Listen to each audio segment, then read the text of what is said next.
4장 12절에서부터 19절 말씀입니다. 우리 합독하겠습니다. 사랑하는 자들아, 너희를 연단하려고 오는 불시험을 이상한 일 당하는 것 같이 이상히 여기지 말고 오히려 너희가 그리스도의 고난에 참여하는 것으로 즐거워하라.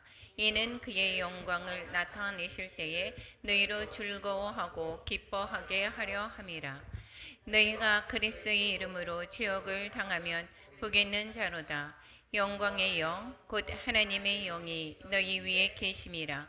너희 중에 누구든지 살이나 도둑질이나 악행이나 남의 일을 간섭하는 자로 고난을 받지 말려니와 만일 그리스도인으로 고난을 받으면 부끄러워하지 말고 도리어 그 이름으로 하나님께 영광을 돌리라.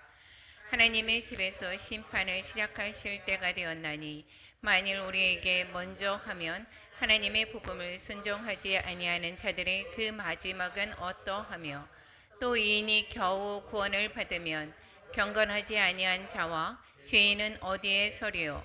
그러므로 하나님의 뜻대로 고난을 받는 자들은 또한 선을 행하는 가운데에 그 영혼을 미쁘신 창조주께 의탁할지어다. 아멘.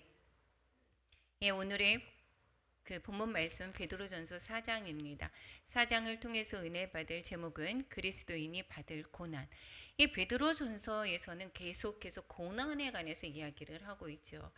이때 당시에 정말 그 큰 고난이 있었다는 것입니다. 정부에서부터, 그러니까 나라 그 로마의 그 정부에서부터 이 그러한 핍박들이 그리스도인에게 정말 있었죠. 그것이 네로 황제의 그 화재 사건으로 인해서 그 탓을 그리스도인에게 돌림으로 말미암아 본격적인 박해가 시작됩니다. 그래서 억울하게 또한 악평을 받을 뿐만 아니라 그들이 또한 생명까지 위협을 받고 있는 것을 볼 수가 있습니다. 그래서 이 고난을 통해서, 그러니까 잘못으로 인해서 고난받는 것이 아니라 이 그리스도인이라는 이름으로 어떤 고난을 받는 그것을 다루고 있는 거죠. 그 고난을 잘 인내하라. 이것은 하늘에 또한 상급으로 쌓일 것이고 하나님께서 다 아신다. 즉 미래적 소망을 가지고 현재의 시련을 잘 극복할 것을 권면하는 내용인 것입니다. 그때 당시만 이렇게 고난이 있으니까 그때 당시에 서신 아닌가. 그렇지 않습니다. 지금도 많은 또한 그리스도인이 사회적으로 핍박을 많이 받죠. 그래서 사회에 나갔을 때에 기독교인이다라고 하면 또한 이 핍박, 알게 모르게 왕따 사건들도 있을 수도 있고 이러한 것이 싫어서 사람들이 기독교인이라고 이야기하지 않는 경우도 정말 많이 있습니다. 그런데 당당하게 그리스도인을 또한 내가 선포하며 그 그리스도인이라고 하는 그러한 핍박들을 달게 받으며 또한 믿음 안에서 그걸 잘 감내하고 또한 승리하는 모습을 볼 때에 다른 사람들에게 또한 그리스도의 복음을 전하는 계기로 삼을 수 있게 되는 그러한 경우도 있다라는 것입니다. 그래서 이 베드로 전서는 격려의 서신, 위로의 서신이다라고 합니다. 우리 삶 가운데 어려운 일들을 당하고 힘든 일이 당했을 때에 이 베드로서를 통해서 우리가 많은 위로를 받을 수 있게 되겠습니다. 이것은 장차 하나님의 나라를 기업으로 받게 될 그 산 소망을 생각하면서 상기시키면서 이 수신자들 또한 이 서신을 읽는 지금의 또한 많은 독자들에게도 위로를 하고 있는 것을 볼 수가 있게 되겠습니다.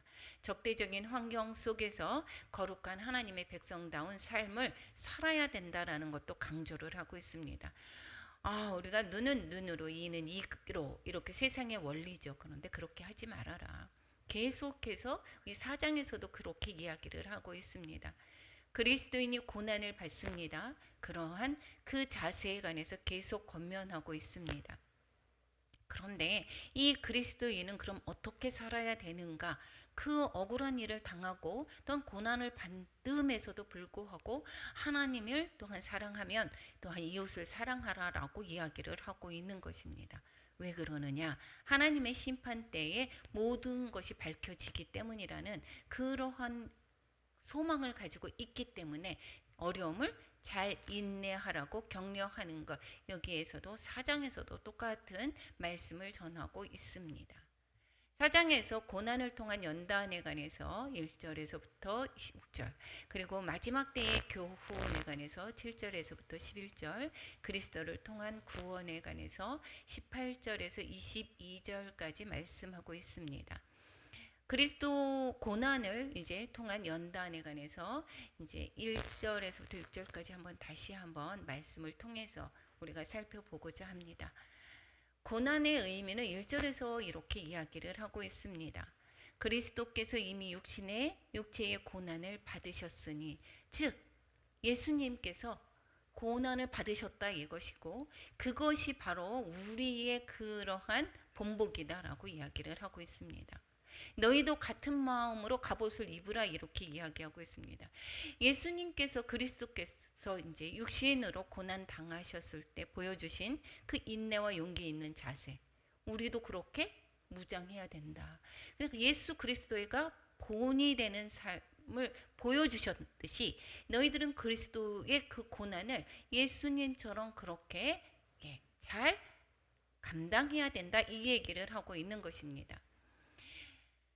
이는 육체의 고난을 받는 자는 죄를 그쳤습니다. 육체의 고난이 죄를 없애게 하는 것은 아닙니다. 용서받는 조건이 되는 것이 아닙니다. 그런데 이 고난을 통해서 죄를 제어할 수 있게 되는 것입니다. 그래서 이 고난을 통해서 제가 점점 자신을 의지했던 그러한 삶들을 그러한 내려놓고 주님께 의지하며 또한 죄를 멀리하게 되는 그러한 계기가 될 수 있다라는 것입니다. 우리의 본이 되시는 그리스도를 우리는 본받으라 이야기를 하고 있습니다. 그 고난도 본받고 죄와 세상에 대해서 죽어야 된다라고 이야기를 하고 있습니다. 우리의 삶은 여기 땅 위에 살고 있습니다. 그런데 계속해서 성경이 말씀하는 것은 우리의 시민권은 사도 바울은 뭐라고 하죠? 하늘에 있는 것이다 라고 이야기합니다. 하늘의 시민권자라는 것이고, 이 땅에서는 이 세상을 사는 꼴은 있지만 이 세상을 본을 받지 말아라 라고 이야기를 하고, 세상에 대해서 죽어라, 죄에 대해서 죽어라 라고 계속 성경은 가르쳐 주고 있습니다. 그렇기 때문에, 그런데 남의 잘 사는 것이 부럽고 또한 남의 또한 자랑하는 거가 그렇게 또한 우리는 내 자랑이 되고 싶어 하고, 모든 보여지는 것이 화려한 것에 나도 유혹을 받고 우리는 끊임없이 그 유혹 속에 살고 있습니다. 그런데 이 죄를 이기는 것은 바로 무엇이냐? 하나님의 말씀을 통해서 넉넉히 내 마음에 이 세상의 유혹에 빠지지 말아야 되는 것입니다. 그래서 늘 깨어 있으라라고 이야기를 하고 있고, 여기에서는 뭐라고 이야기를 하고 있습니까? 육체의 남은 때를 위해서 살게 하기 위해서다. 이것은 정욕을 따르지 말고 하나님의 뜻을 따라 육체의 남은 때를 살게 하려 함이다, 이렇게 이야기합니다. 즉 이것은 이후로 이제부터 고난을 통해서 우리가 예수 그리스도의 고난을 통해서 본받아서 죄와 세상에 대해서 죽게 되는 것은, 그것은 이제부터 사람의 정욕을 따르지 않고, 우리가 눈에 보여지는 그러한 정욕을 따르지 않고 하나님의 뜻을 따라서 그 남은 삶을 살게 하려는 의도다. 그러니까 고난이 그리스도로 인으로서 받는 그 고난은, 즉 하나님의 뜻을 따라서 남은 삶을 살게 하려는 것이다, 이렇게 이야기를 하고 있습니다. 그러니까 우리는 계속해서 고난이 우리를 성숙하게 한다라는 것이죠. 결론은 우리를 점점 성화되어 가게 하는 것입니다. 우리를 그리스도의 분량에까지 자라게 하는 것입니다. 그래서 여기에서 로마서에서도 죄가 너를 주장하지 못하리니 법 아래 있지 않고 은혜 아래 있습니다. 은혜 아래 있다라고 하는 것은 하나님의 말씀대로 우리가 살아가는 거고, 세상의 그 원리대로 살아가지 않는다라는 것이고, 베드로전서에서 선을 행함으로 고난 받는 것이 하나님의 뜻이다라고 이야기를 하고 있습니다. 그러니까 우리는 고난을 사수한다라는 것입니다. 결론은 우리를 점점 하나님의 분량에까지 자라게 하는 그러한 것으로 우리가 고난을 통해서 우리가 점점 자라가는 것입니다.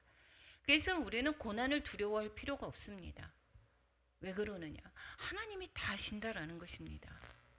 그래서 이 세상 속에 살고 있는 우리 그리스도인은 여기에서 그 우리가 음란과 정욕과 술 취함, 방탕, 향락, 무법한 우상 숭배, 이것은 우리가 예수님을 믿기 전에 행위였죠. 지금도 이방인, 즉 예수님을 믿지 않는 그들의 또한 행동인 것입니다.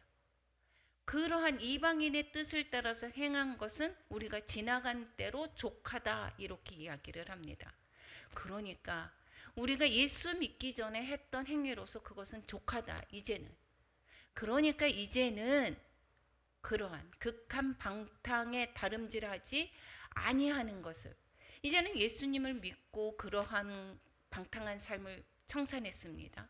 그런데 아직도 세상의 사람들은 그리스도인이 주의 말씀대로 순종하며 살고 손해보고 선한 일을 위해서 힘쓰는 것을 보고 그것을 이상하게 여겨서 오히려 비방합니다. 그러니까 세상의 사람들이 그리스도인을 비방하는 것 당연합니다. 왜냐? 자기들과 같지 않기 때문에. 세상의 원리대로 쫓아가지 않습니다. 왜 이렇게 기독교인들은 편협해? 자기들만 알아. 이러한 이야기들을 많이 하죠. 이상히 여겨서 비방하지만, 그렇지만 이 비방하는 그들은 결국은 산자와 죽은 자를 심판하기로 예비하신 이에게, 즉 우리가 주님의 심판대 앞에서 그들은 자신의 행위를 고발하게 될 것이다라는 것입니다. 즉 직고한다라는 것입니다. 자기의 행위를 다 심판대 앞에서 자기를 다 드러나게 될 것이다라는 것이고, 그렇게 될 때 어떻게 된다라는 것입니까? 그들은 심판받을 것이다 라고 가르쳐 주는 것입니다. 그렇기 때문에 그들의 행위를 따를 필요가 없고 그들의 비방에 우리가 이상히 여길 필요가 없다라고 말씀하고 있습니다. 이를 위해서 죽은 자들에게도 복음이 전파되었으니 이는 육체로는 사람으로 심판을 받으나 영으로는 하나님을 따라 살게 하려 하니라. 이것이 난해의 구절입니다. 이것은 결론은 이 죽은 자들에게도 복음이 전해진다 이렇게 얘기하는 것이 아닙니다. 죽은 자들, 이 죽은 자들은 살았을 때에 복음을 전해 받았다라는 것입니다. 전해를 받았지만 그럼에도 불구하고 복음을 받았으면 영원히 산다라고 했는데 육체는 죽습니다. 이것은 이 얘기인 것입니다. 복음이 전파되었지만 육체로는 사람으로 심판을 받으나 죽게 된다, 육신이 죽게 된다라는 것을 말씀하고 있습니다. 그렇지만 영으로는 하나님을 따라 살게 하려 합니다. 이렇게 설명하는 것이 가장 합당한 것입니다. 그런데 이 성주교에서는 이것을 가지고 연옥설을 주장하고 있죠. 그러니까 이것은 연옥설이다. 복음이 죽은 자들에게도 복음이 전파되었다. 이 얘기는 그 죽은 후에 다시 복음을 듣고 회개할 기회가 있다는 그런 식으로 잘못 해석해서 이 연옥설을 주장하고 있습니다. 그래서 이 지하에 가서도 그래서 연옥에 있는데 지옥에 가기 전에 그 사람들을 위해서 여기에서도 이 땅에 있는 사람들도 그래서 위에서 기도하고 헌금하고 이렇게 되면 또한 자신의 그 분량의 고난을 다 받게 되면 천국으로 가게 된다. 이러한 것이 연옥설이고 이것은 3장에서도 마찬가지로 옥에 있는 영들에게 선포하니라. 예수님이 죽으시면서 이렇게 했던 것과 더불어서 연옥설을 주장하는데 이것은 성경적으로 잘못되었다라는 것을 말씀하고 있습니다.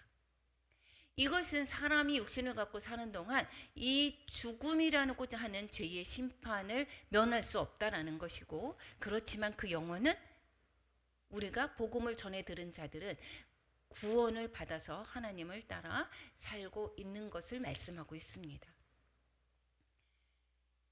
몸은 죄로 말미암아 죽은 것이나 영은 의로 말미암아 살아있는 것이다. 이렇게 말씀하고 있습니다. 이와 마찬가지로 이렇게 연옥서 이것은 성경 구절 이 베드로서를 통해서 잘못 성당에서는 주장하고 있지만 이것은 잘못되었다라는 것을 기억하시기 바랍니다.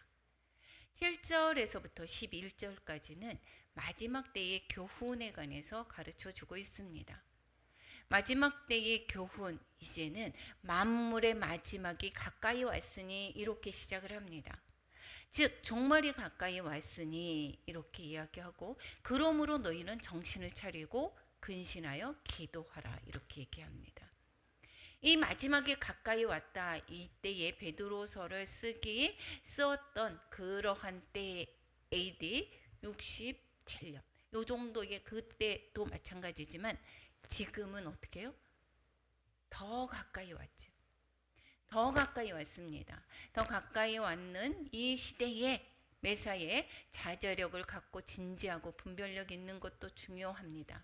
그렇지만 이 모든 것을 견고하게 하는 것이 바로 기도입니다. 기도를 통해서 우리가 내가 그렇게 해야지, 내가 스스로 내가 힘을 내서 노력해가지고 되는 것이 아닙니다. 우리는 내가 노력해서 될 수 있을 것 같아 보이지만 행위로는 의롭다 할 육체가 하나도 없습니다. 정신을 차리고 근신하고 이렇게 깨어 있으려면 우리는 기도가 뒷받침이 되지 않고서는 할 수가 없습니다. 왜냐? 주님이 주시는 힘으로 우리가 이겨나갈 수가 있기 때문인 것이고, 내가 자제할 수 있는 힘이 어디서부터 옵니까? 또한 주님으로부터 옵니다. 그렇기 때문에 기도가 또한 따르지 아니하고서는 우리가 정신을 차리고 근신하기가 어렵습니다. 그래서 우리는 기도에 힘써야 한다라고 말씀하고 있습니다. 데살로니가 전서에서도 이렇게 이야기합니다. 그날이 도둑같이 너희에게 임하지 못하리니, 도둑같이 온다라고 이야기합니다. 그날이 마지막 때가, 그러니까 자지 말고 오직 깨어 정신을 차려라 이렇게 이야기하고 있습니다. 자다가 깰 때가 되었으니 로마서도 이렇게 이야기를 하고 있죠. 이제는 우리가 잠자고 있습니까? 영에 잠자고 있으면 이제는 깨어야 될 것입니다. 그리고 근신하고 우리가 또한 하나님 안에서 또 정신을 차리고 깨어 있어야 되는 것입니다. 이 계시록에서도 계속해서 말씀하고 있지 않습니까? 너희들 이제 정신을 차리라고 얘기를 합니다. 마지막 때가 지금 우리는 살고 있는 것입니다.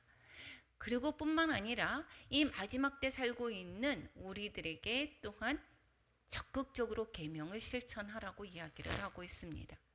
그 계명은 무엇입니까? 하나님을 사랑하고 내 이웃을 내 몸과 같이 사랑하라. 그러니까 8절에서 이렇게 이야기합니다. 무엇보다도 뜨겁게 서로 사랑할지니 사랑은 허다한 죄를 덮느니라 이렇게 이야기합니다. 사랑하라라고 이야기를 하고 있고, 내가 사랑할 만한 사람을 사랑하는 것은, 이것은 이방인들도 다 그렇게 합니다. 그렇지만 우리가 사랑한다라고 이야기를 하는 것은 우리가 사랑할 수 없는 자까지도 사랑하라는 이야기인 것입니다. 구체적으로 이야기합니다. 9절에 서로 대접하라라고 합니다. 이것이 원망 없이. 또 한 뿐만 아니라 10절에서는 받은 은사대로 또한 선한 청지기 같이 서로 봉사하라라고 이야기합니다. 서로 봉사하라. 우리가 서로 받은 달란트가 다 다릅니다. 받은 은사가 다릅니다. 어떤 사람들은 또한 섬김의 은사가 있고, 또한 때로는 어떠한 사람들은 사랑의 은사, 또한 여러 가지의 은사가 있습니다. 재물로 인해서 섬기는 것, 또한 시간으로 인해서 건강으로, 그런 또 능력과 재능을 가지고 있는 사람들도 있죠. 이렇게 내가 가진 은사가 무엇인지를 보고 주님께서 맡겨주신 것으로 섬기는 사람이 되어야 된다 이렇게 이야기를 하고 있습니다. 나는 가진 것이 너무도 없어서, 우리가 한 달란트를 줄 수도 있고 3달란트, 5달란트를 줄 수도 있습니다. 2달란트를 받은 은사가 있을 수도 있고, 우리는 받은 은사대로 섬기는 것입니다. 그래서 받은 대로, 그래서 여러 가지 은혜를 맡은 선한 청지기 같이 여기에서 서로 봉사하라라고 이야기하는 것이고, 이것이 사랑하는 자의 태도다라고 가르쳐 주고 있습니다. 여기에서 잠언서도 이렇게 이야기를 하고 있습니다. 사랑은 모든 허물을 가린다. 그리고 이 손님 대접하는 것, 이것은 바로 마지막 때에 상급의 조건이 된다라고 이야기를 하고 있습니다. 우리가 정말 봉사하고 남이 보이지 않는 곳에서 수고하고 애쓴 그 모든 것들, 이것을 하나님께서는 아시고 마지막 때에 어떻게 한다고 얘기했습니까? 하나님께서 모든 것을 상급으로 쌓아 주신다라고 말씀하고 있습니다. 그래서 우리는 지금에 사는 것, 하늘의 시민권자의 삶은 현재의 삶을 통해서 내가 이렇게 했는데 저 사람이 하는 태도가 저게 뭐야 이렇게 하면서 화가 내고, 또한 그 바람을 통해서 상대가 어떻게 해줄 대가를 또한 바라고 행하는 것이 아닙니다. 우리는 무조건적으로 그 사람이 어떻게 행하든가 상관없이 나는 주님이 주신 그 사랑을 가지고 대접하는 것입니다.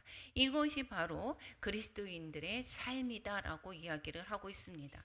이때 당시에는 많은 사람들이 이 그리스도인들을 비방했었다라고 얘기했죠.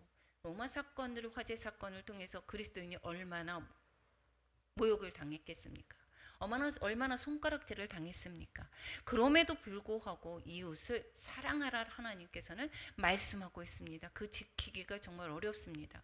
우리는 교회 내에서도 나에게 잘못한 것이 사람이나 이렇게 있으면 정말 미워하죠. 험한 말을 하고 있습니다. 그리고 비방하고, 그렇지만 성경에서 계속해서 말씀하는 것은 비방하지 말아라, 비판하지 말아라라고 이야기합니다. 우리의 그 판단은 하나님께서 하시는 것입니다. 내가 심판 자리에서 내려오는 것입니다. 나에게 어떠한 행동을 했건 어떠한 일들을 했건 우리는 하나님께 말씀을 드리는 거고, 하나님 앞에서 토설하는 것이고, 하나님의 심판에 맡기는 것입니다. 전쟁은 여호와께 속해 있습니다. 그렇기 때문에 우리는 어떠한 경우에도 악을 선으로 갚으라라고 말씀하고 있습니다. 이것이 바로 사랑하는 자의 태도다라고 계속해서 가르쳐주고 있습니다. 그래서 스데반도 돌에 맞아 죽으면서도 뭐라고 얘기했습니까? 저들의 죄를 용서하라고 얘기하지 않습니까? 허물을 저들에게 돌리지 말라라고 이야기를 하고 있습니다. 그 모습은 바로 예수님이 죽으시면서 하시는 그 말씀인 것이고, 우리는 예수님을 본받는 우리의 생활 태도, 삶의 태도가 바로 그 모습을 닮아가야 되는 것입니다. 이것이 내 힘으로 할 수가 없다라는 것을 계속 성경에서는 가르쳐 주고 있습니다. 성령의 인도함을 받아야 되는 것입니다. 그렇기 때문에 기도해야 되는 것이고, 그래야지 내가 이 어려운 상황 속에서 넘어지지 않고 내가 버티고 잘 넉넉히 이길 수 있는 힘이 바로 기도입니다. 그렇게 되는 결과는 그럼 어떻게 될까요? 내가 하지 않았으니까 누구에게 영광이 될까요? 하나님께 영광을 돌리는 것입니다. 그래서 11절을 이렇게 이야기합니다. 우리 한번 같이 읽어보겠습니다. 만일 누가 말하려면 하나님의 말씀을 하는 것 같이 하고, 누가 봉사하려면 하나님이 공급하시는 힘으로 하는 것 같이 하라. 이는 범사에 예수 그리스도로 말미암아 하나님이 영광을 받으시게 하려 함이니 그에게 영광과 권능이 세세에 무궁하도록 있느니라. 아멘. 우리는 우리의 창조의 목적이 바로 찬송하게 하려 함이다라고 말씀하고 있습니다. 우리가 어려운 그 모든 고난을 능히 이겨나갈 수 있는 것이 내 힘으로 할 수 있는 것이 아니라, 또한 우리에게 성령님이 내주하셔서 여기에서 나를 이기게 하시는 거죠. 우리가 이기게 하는 것입니다. 그러니까 내가 하는 것이 아닙니다. 남을 사랑하는데 내 힘으로 사랑하는 것이 아니라 하나님의 그 사랑으로 우리가 사랑하는 것입니다. 그래서 우리가 말하려면 하나님의 말씀을 하는 것 같이, 그리고 봉사할 때에 내가 하는 것이 아니라 자기 것을 가지고 그리고 딱 하는 것, 이래서 내가 자랑이 되고 내 생색을 내지 말라라고 하는 것이고, 그렇게 할 수 없습니다. 이것은 바로 이렇게 생색을 내고 내가 한 것이다 라고 나를 드러내는 행위는 바로 교만이 되는 것이죠. 그래서 이것을 또한 교만의 또한 어둠의 영에 틈타지 않게 하는 것입니다. 그래서 그 일들을 통해서 하나님의 힘으로 했기 때문에 바로 누구의 영광이 되죠? 내가 자랑이 아니라 하나님께 영광을 돌리게 되는 것입니다. 하나님이 하셨습니다를 얘기하는 것입니다. 그래서 이 고난을 그리스도로 말미암아 받는 그 고난을 능히 이겨나가는 그 세상의 사람들과 다른 그러한 모습을 보면서 세상 사람들이 이야기를 할 때 그들을 오히려 부끄럽게 하고 이것이 하나님이 하셨음을 또한 내게 하는 거고 그들의 머리에 숯불을 올려놓는 것입니다. 그리고 하나님께서 하셨습니다 고백하며 하나님께 영광 올려드리는 것입니다. 그래서 우리는 자주 간증을 합니다.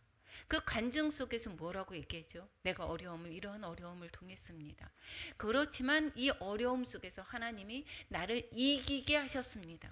하나님께 영광 올려 드립니다. 이것이 바로 간증인 것이고 이 간증을 통해서 우리는 또한 듣는 사람은 힘을 얻습니다. 아, 그래. 하나님께서 나와 함께 하시지. 다시 잃어버렸던 내의 그러한 좌절했던 그러한 모습에서 내가 다시 위로함을 받고 다시 주님으로 말미암아 이길 힘을 얻게 되는 거, 이게 간증의 유익이죠. 이 모든 것들이 하나님께 영광 올려드리는 것이고 우리의 창조의 목적이고 하나님께서 우리를 구원하신 목적인 것입니다. 그래서 우리는 그 일을 통해서 하나님께 영광을 올려드려야 되는 것입니다. 작은 일이든 큰 일이든 여기에 와서 지금 설교를 하고 말씀을 전합니다. 그렇지만 하나님의 은혜가 아니고서는 제가 설교를 말씀을 전하기가 쉽지가 않죠. 깨닫는 마음도 주시는 것도 하나님이 하여 주시는 것이고 그리고 그 마음이 내 마음을 또한 통해서 또한 전달하는 것, 이 모든 것들이 하나님께서 인도해 주시기 때문에 하는 것입니다. 뿐만 아니라 우리가 또한 복음을 전하면서 다른 사람들에게 핍박을 받습니다. 그럼에도 불구하고 복음을 전하는 것, 이것이 하나님의 주시는 힘이 아니면 우리는 금방 낙심하게 됩니다. 내가 괜히 왜 욕을 얻어먹을까? 이렇게 생각하고 우리는 하던 일들을 하지 못합니다.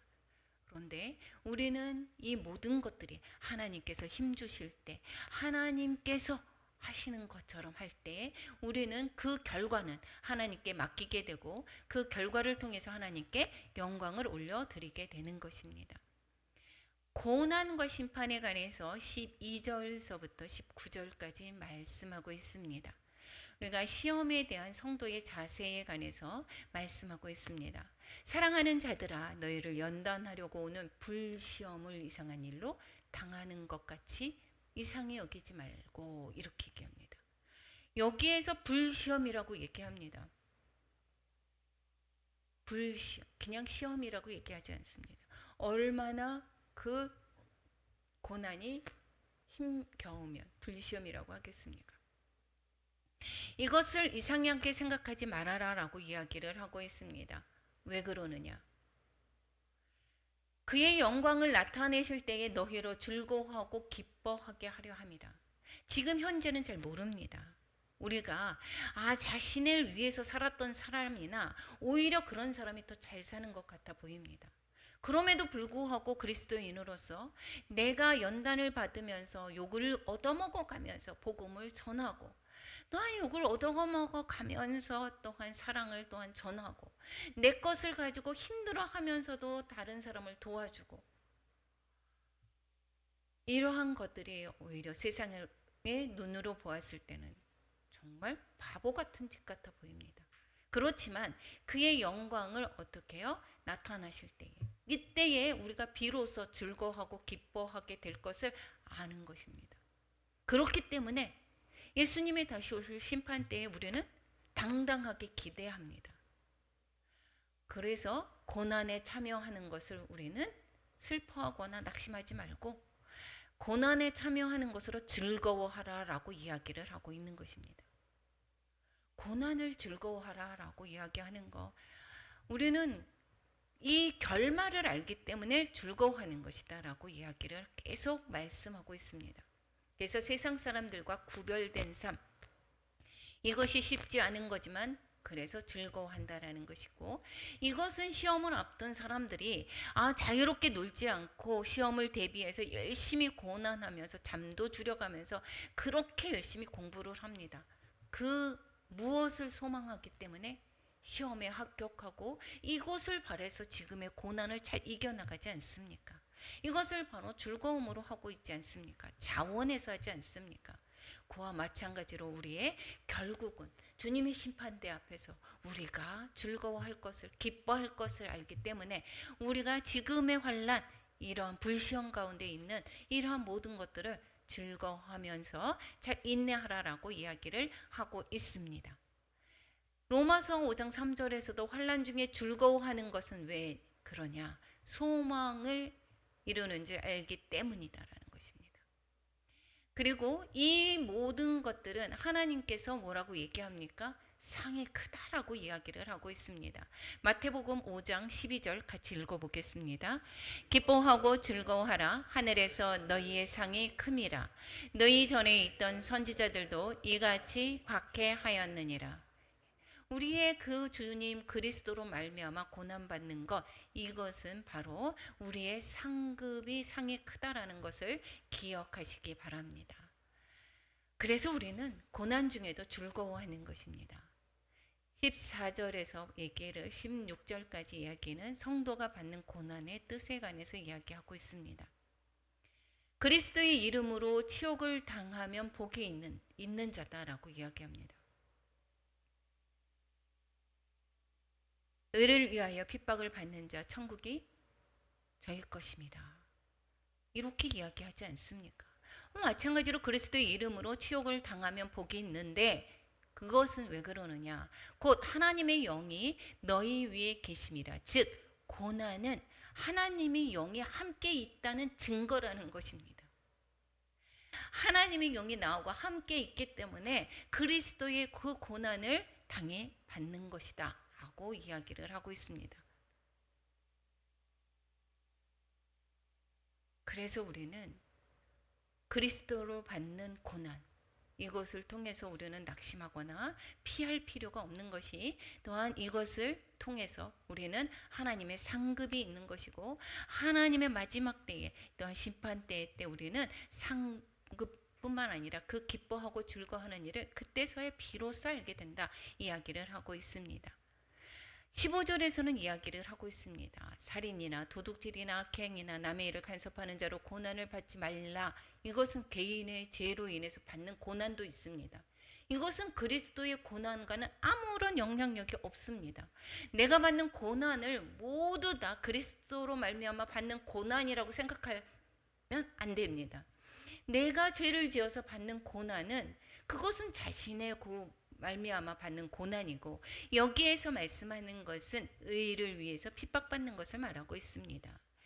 주님으로 인해서 받는 고난을 말하고 있습니다. 그래서 그리스도인으로 받는 고난을 받으면 오히려 부끄러워하지 말고 그 이름으로 하나님께 영광을 돌리라라고 말씀하고 있습니다. 우리는 주님을 닮아간다라고 이야기를 하고 있습니다. 주님을 닮아가는 것은 우리의 행동이 세상 사람들과 같지 않다라고 하는 것이고, 고난을 통해서 또한 우리를 점점 더 성화되어 가게 하시는 것이고, 우리가 그리스도를 닮아가게 하시고 우리의 또한 불순물을 빼는 과정이다라고 이야기를 하고 있습니다. 그물 단련함과 같이 우리를 불같은 시험 속에서 우리의 또한 세상적인 것들을 다 빼고 또한 정금같이 나오게 하는 그러한 시련이다라고 계속해서 성경은 이 베드로전서뿐만이 아니라 계속해서 성경은 말씀하고 있습니다. 선을 행함으로 고난받는 것이 하나님의 뜻이다라고 베드로전서 지난번에 말씀하고 있었죠. 선을 행함으로 고난받는 것이 하나님의 뜻이다, 이렇게 말씀하고 있습니다. 왜 그러느냐? 고난을 통해서 우리를 점점 더 자라게 하기 때문에, 성화되어 가게 하시기 때문이다라고 말씀하고 있습니다. 하나님의 집에서 심판을 시작한다라고 말씀하고 있습니다. 17절에서 이렇게 말합니다. 하나님의 집에서 심판을 시작할 때가 되었나니. 하나님의 집은 바로 무엇입니까? 교회죠, 교회. 교회에서 심판한다라고 이야기를 하고 있습니다. 우리 성도들도 심판을 한다라고 이야기를 합니다. 성도의 유익을 위해서 징계하심으로 말미암아 거룩함에 참여하게 하기 위한 그러한 과정인 것입니다. 그래서 우리는 먼저 교인들도 나는 심판에서 면해서 이것이 아닙니다. 그래서 이 하나님의 심판 날을 기억하는 것은 이것이 우리가 그리스도인에서 이 고난을 그리스도의 고난을 참여했던 자들은 바로 어떻게 될까요? 그런 날을 고대하겠죠. 그래서 뭐라고 얘기합니까? 마라나타 주 예수여 오시옵소서. 우리는 그 고난 가운데서 주님이 주시는 그 고난, 그리스도로 말미암는 고난을 잘 이겨나가는 자는 오히려 주님이 오실 때를 기다리고 있습니다. 그게 소망의 날이기 때문인 것입니다. 그런데 우리를 또한 그 고난에 먼저 교회에서 심판하는데, 하물며 먼저 하는데, 그렇게 되는데 하나님의 복음을 순종하지 않은 자들의 그 마지막은 어떠하겠냐 얘기합니다. 하나님의 복음을 받아들이지 않는 사람들은 어떻게 될까요? 교회에서도 심판하고 하나님을 잘하게 하는데, 그들은 어떻게 될까요? 시편 1편 5절 같이 한번 읽어보겠습니다. 그러므로 악인들은 심판을 견디지 못하며 죄인들이 의인들의 모임에 들지 못하리로다. 그들은 18절에서도 이야기합니다.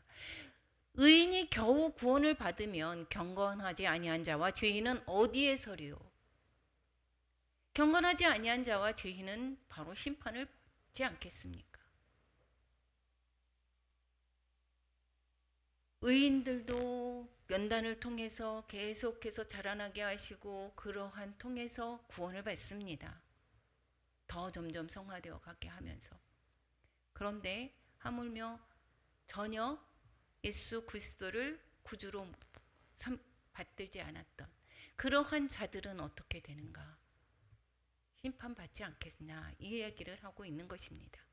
그래서 19절에 이렇게 이야기하고 있습니다. 하나님의 뜻대로 고난을 받는 자들은 또한 선을 행하는 가운데에 그 영혼을 미쁘신 창조주께 의탁할지니라. 우리의 그 모든 것은 누구에게 의탁합니까? 하나님께 부탁하라 이야기를 하고 있습니다. 의인이라도 이 세상에서 보응을 받습니다. 잠언서에서 이렇게 이야기합니다. 11장 31절 보라 의인이라도 이 세상에서 보응을 받겠거든 하물며 악인과 죄인이리요. 우리가 세상에서 이 의인에서 보응을 받는 것은 우리를 점점 더 주의 날에 우리를 기쁘게 하기 위해서, 우리가 주의 앞에 설 때에 큰 상급으로 우리를 또한 맞이하게 하기 위해서 우리를 또한 고난 가운데 또한 허락하십니다. 그러므로 말미암아 의인이 받는 그 고난은 우리를 더욱더 그리스도의 형상으로 점점 자라가게 하는 것이다라는 것을 기억하시고 잘 믿음 안에서 기도하면서 잘 인내하시기 바랍니다. 내가 하는 것이 아니라 이기게 하십니다. 주 예수 그리스도를 믿음으로 말미암아 믿음 안에서 우리는 승리하는 것입니다. 예수님도 자기의 영혼을 누구에게 의탁했습니까? 그리고는 예수님이 돌아가시면서 아버지, 내 영혼을 아버지의 손에 부탁하나이다. 우리의 영혼은 또한 누구에게? 창조주 하나님께 부탁해야 된다라는 것입니다. 우리의 그 모든 삶을 나중에 누가 심판 때에 그 앞에 설 때에 모든 것이 다 드러납니다. 모든 것이 자기의 그 행위대로 모든 것을 주 앞에 다 짓고 한다라고 이야기를 하고 있습니다. 모든 것이 다 그 앞에 드러나지 않을 것이 하나도 없다라고 말씀하고 있습니다. 이것이 죄인에게는 또한 심판의 대상이기 때문에 얼마나 무서운 일인지 모릅니다.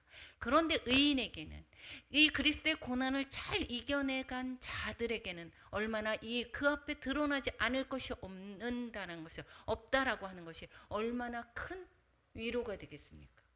우리에게 큰 상급이 있다라고 하는 것이지 않습니까?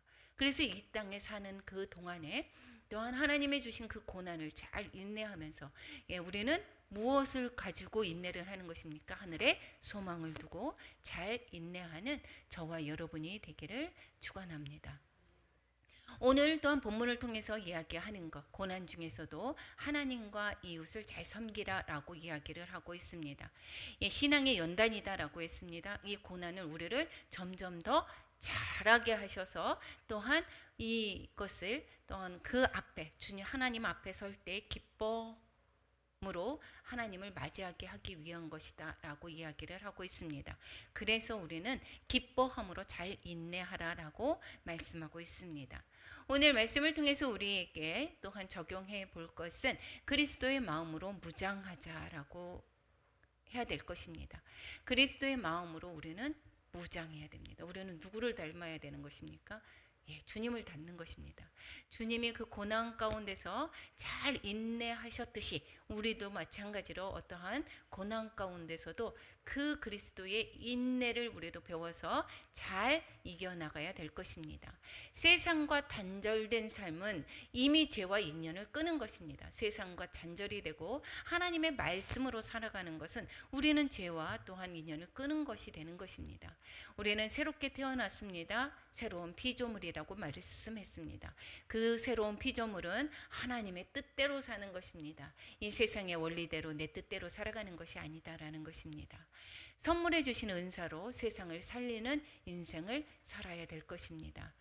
우리가 각자의 분량대로 각자의 주신 또한 은혜가 다릅니다. 그 받은 은혜로 또한 하나님의 또한 영광이 되는 삶을 살아야 될 것입니다.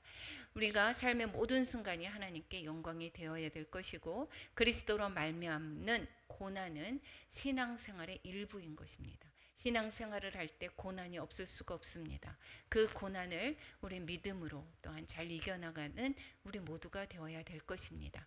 창조주 하나님에 대한 신뢰는 미움을 극복합니다. 우리는 왜 그렇습니까? 심판이 누구에게 있습니까? 하나님께 있기 때문에. 그래서 우리는 아까 창조주 하나님께 의탁하라라고 얘기했지 않았습니까? 우리가 미워하는 자가 있습니다. 그런데 내가 그 사람을 미움으로 대하지 말라라고 이야기하죠. 왜 그렇습니까? 심판주 하나님께가 있기 때문인 것입니다.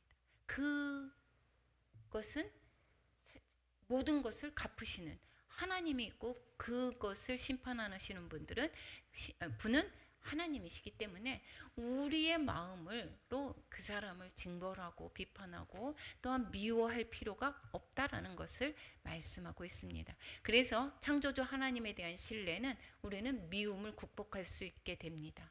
하나님의 주권에 대한 신뢰는 이 어려움을 극복하게 됩니다.